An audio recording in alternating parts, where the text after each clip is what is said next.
नमस्कार ट्रेनीज, तुमचं स्वागत आहे। या सत्रात आपण न्यूमॅटिक कंपोनेंट्स ओळखणे, एअर कॉम्प्रेसरची संरचना आणि कार्यतत्व याविषयी शिकणार आहोत। या सत्राच्या शेवटी तुम्हाला न्यूमॅटिक सिस्टीममध्ये वापरल्या जाणाऱ्या एअर कॉम्प्रेसरची संरचना, भाग आणि कार्यतत्व याबद्दल पूर्ण माहिती मिळू शकेल। तसेच आपल्याला या सिस्टीममध्ये बसवलेली विविध महत्त्वाची उपकरणे जसे की FRL म्हणजेच फिल्टर, रेग्युलेटर आणि ल्युब्रिकेशन युनिट, विविध प्रकारचे न्यूमॅटिक व्हॉल्व्स आणि ॲक्च्युएटर्स म्हणजे न्यूमॅटिक सिलेंडर्स यांची देखील माहिती असली पाहिजे। एअर कॉम्प्रेसर हे एक मुख्य उपकरण आहे आणि ते न्यूमॅटिक सिस्टीममध्ये प्रमुख भूमिका बजावते। आपल्याला माहिती आहे की कॉम्प्रेस्ड एअर न्यूमॅटिक सिस्टीमचे मुख्य कार्यकारी माध्यम आहे आणि ती कॉम्प्रेसरद्वारे सतत पुरवावी लागते। न्यूमॅटिक्स व्यतिरिक्त ती अनेक अभियांत्रिकी मशीन्समध्ये देखील प्रमुख भूमिका बजावते।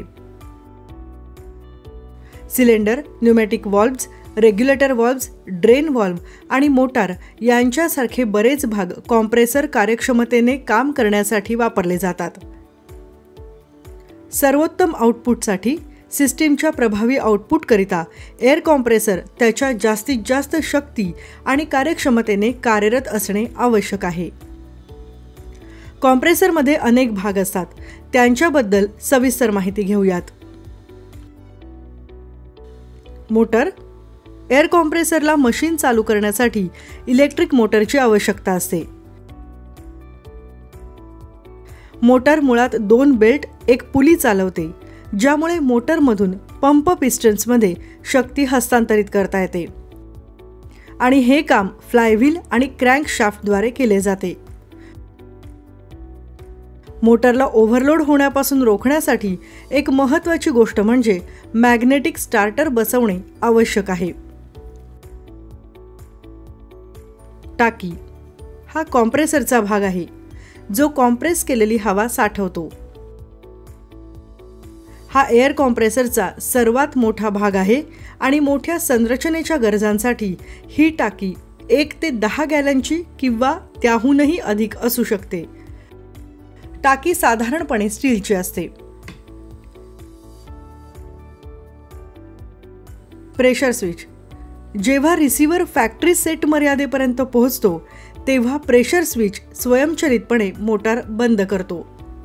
एकदा प्रेशर लेव्हल प्री सेट लेव्हलवर गेल्यानंतर प्रेशर स्विच मोटरला पुन्हा सुरू करतो आणि त्यामुळे कॉम्प्रेसरद्वारे हवेचे पंपिंग पुन्हा सुरू होते।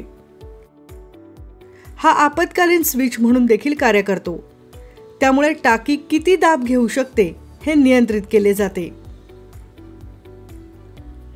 ड्रेन व्हॉल्व, नावाप्रमाणेच हा व्हॉल्व टाकीमध्ये अडकलेले तेल, घाण, ओलावा आणि इतर कचरा काढून टाकते। एअर कॉम्प्रेसरची जी नियमित देखभाल केली जाते त्यावेळेला वापरातील अशुद्धता आणि कचरा टाकीतून काढून टाकणे आवश्यक आहे। सामान्यतः ओलावा आणि ऑइल फ्लॅगमुळे निर्माण झालेला गंज टाळण्यासाठी याचा वापर केला जातो। प्रेशर गेज, हे गेज एअर कॉम्प्रेसरच्या टाकीच्या आत कॉम्प्रेस्ड हवेच्या दाबाचे मोजमाप करते। जर हवेच्या दाबाचे मापन नियमन केलेल्या सामान्य मर्यादेपेक्षा जास्त असेल तर ते एअर कॉम्प्रेसरची तपासणी करण्यासाठी इशारा सिग्नल देते किंवा गेज आणखी उच्च दाबापर्यंत पोहोचण्यापूर्वी कॉम्प्रेशन थांबवते। या उलट सामान्य मोजमापाच्या तुलनेत प्रेशर रीडिंग खूप कमी असल्यास ते कॉम्प्रेसरमध्ये समस्या असल्याचे देखील सूचित करते, म्हणजे टाकीमधून गळती असणे किंवा आणखी गुंतागुंत आणि अपघात टाळण्यासाठी हे देखील त्वरित तपासले गेले पाहिजे। इनलेट पोर्ट, या पोर्टचा वापर इनलेट एअरला कॉम्प्रेसर इनलेट व्हॉल्व्हकडे नेण्यासाठी केला जातो। Inlet valve assembly, inlet valve असेंब्लीमध्ये व्हॉल्व्ह प्लेट आणि व्हॉल्व्ह स्प्रिंग असते। इनलेट व्हॉल्व्ह कॉम्प्रेसरच्या सिलेंडरच्या दिशेने हवेचा प्रवाह नियंत्रित करतो। जेव्हा पिस्टन खाली सरकतो तेव्हा आतमध्ये हवा येऊ देण्यासाठी तो खालच्या दिशेने उघडत असतो. इनलेट व्हॉल्व्ह योग्य स्थितीत ठेवण्यासाठी व्हॉल्व्ह प्लेटचा वापर केला जातो. Cooling fins. सिलेंडर बॉडीमधून सिलेंडरपासून आसपासच्या भागात उष्णता हस्तांतरण सुनिश्चित करण्यासाठी कूलिंग फिन्स हे विस्तारित भाग आहेत. साधारणपणे हे ॲल्युमिनियमचे बनलेले असतात. Discharge port. हे डिस्चार्ज लाईनच्या दिशेने डिस्चार्ज होते. मार्गदर्शन करण्यासाठी कॉम्प्रेसर सिलेंडरच्या शीर्षस्थानी दिलेले ओपनिंग आहे. Discharge valve assembly. यात डिस्चार्ज व्हॉल्व्ह, व्हॉल्व्ह प्लेट आणि व्हॉल्व्ह स्प्रिंग आहे. व्हॉल्व्ह प्लेट डिस्चार्ज व्हॉल्व्हला योग्य स्थितीत ठेवण्यास मदत करते. जेव्हा पिस्टन त्याच्या शीर्षस्थानी पोहोचतो तेव्हा उच्च दाबाखाली हवा सोडण्यासाठी व्हॉल्व्हचा उद्देश असतो. Air filter. एअर कॉम्प्रेसरमध्ये एअर फिल्टर हा अतिशय महत्त्वाचा भाग आहे. कॉम्प्रेसर सिलेंडरमध्ये घाण आणि धूळ जाण्यास प्रतिबंध करण्यास हा मदत करतो. कॉम्प्रेसरच्या सक्शन एंडमध्ये फिल्टर दिलेला असतो. Safety valve. Air storage tank किंवा एअर आउटलेट लाईनवर सेफ्टी व्हॉल्व्ह दिलेला असतो, जेणेकरून स्टोरेज टाकीच्या क्षमतेपेक्षा जास्त हवेच्या दाबामुळे अपघात होणार नाही. रेग्युलेटर. सामान्यतः उच्च दाबाच्या हवेच्या प्रवाहाचे नियमन करण्यासाठी डिस्चार्ज ट्यूबमध्ये एअर रेग्युलेटर बसवला जातो. चेक व्हॉल्व्ह किंवा नॉन रिटर्न व्हॉल्व्ह आणि अनलोडर ट्यूब. एअर रिसिव्हर टाकी आणि कॉम्प्रेसर हेडमधील बायपास लाईनमध्ये एकेरी चेक व्हॉल्व्ह बसवला जातो. सुरू होण्याच्या वेळी अनलोडिंग चालू असताना तो उघडेल आणि रिसिव्हर टाकीकडे उच्च दाबाने हवेला प्रवेश देईल. चेक व्हॉल्व्हच्या इनलेट पोर्टवर एक अनलोडर ट्यूब जोडलेली असते आणि हा व्हॉल्व्ह फक्त एका दिशेने उघडतो, म्हणजे कॉम्प्रेसरच्या सुरुवातीपासून रिसिव्हरच्या हवेच्या प्रवाहापर्यंत. यावेळी उच्च दाबाखालील हवा अनलोडर ट्यूबद्वारे टाकीकडे उतरवली जाते. Compressor fan. कॉम्प्रेसरला पुरेशी थंड हवा देण्यासाठी क्रँक शाफ्टच्या एका टोकाला कॉम्प्रेसर फॅन जोडलेला असतो. तो कॉम्प्रेसरला अतिउष्ण होऊ देत नाही.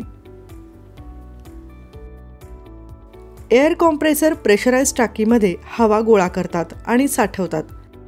तसेच मोटरवर चालणाऱ्या युनिटला जोडलेल्या आणि हवा साठवण्याच्या टाकीमध्ये योग्य दाब पातळी साध्य करण्यासाठी पिस्टन आणि व्हॉल्व्हचा वापर करतात. पिस्टन कॉम्प्रेसरचे काही विविध प्रकार आहेत, जे वापरकर्त्याला एकसमान हवेचा दाब देखील पुरवू शकतात.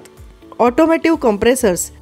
ऑटोमॅटिव्ह कॉम्प्रेसर्स हे कंबशन इंजिन कॉम्प्रेसर्स आहेत, जे पिस्टनच्या वर खाली स्ट्रोकचा वापर करून स्टोरेज टाकीमध्ये हवेला प्रवेश देतात आणि हवेवर दबाव आणतात. इतर piston compressors diaphragm oil free piston वापरतात. ते हवा आत खेचतात आणि संकलन कालावधीत हवा बाहेर जाऊ न देऊन तिच्यावर दबाव आणतात.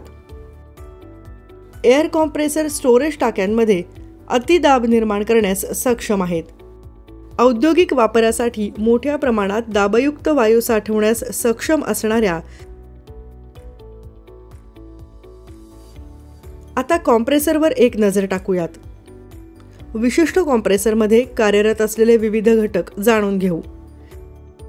नोंदलेल्या नावांची ओळख नोंदवा आणि ती तपासून घ्या.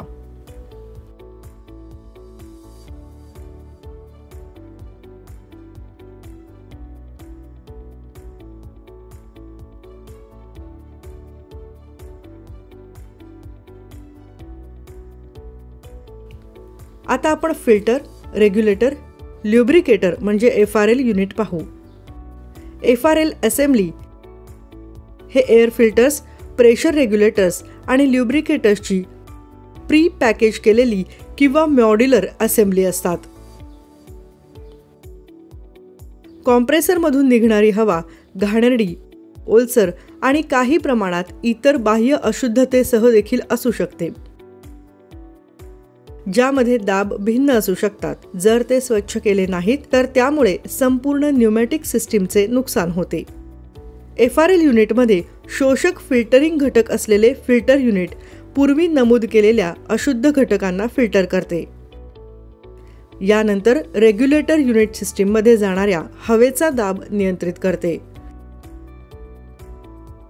शेवटी ल्युब्रिकेटर युनिट या दाबयुक्त हवेमध्ये अणुयुक्त ल्युब्रिकंटचे सूक्ष्म मिश्रणही देते। यामुळे सिस्टीममध्ये हलणाऱ्या भागांना वंगण लागते आणि त्यामुळे उपकरणांचे आयुष्य आणि कार्यक्षमता वाढते।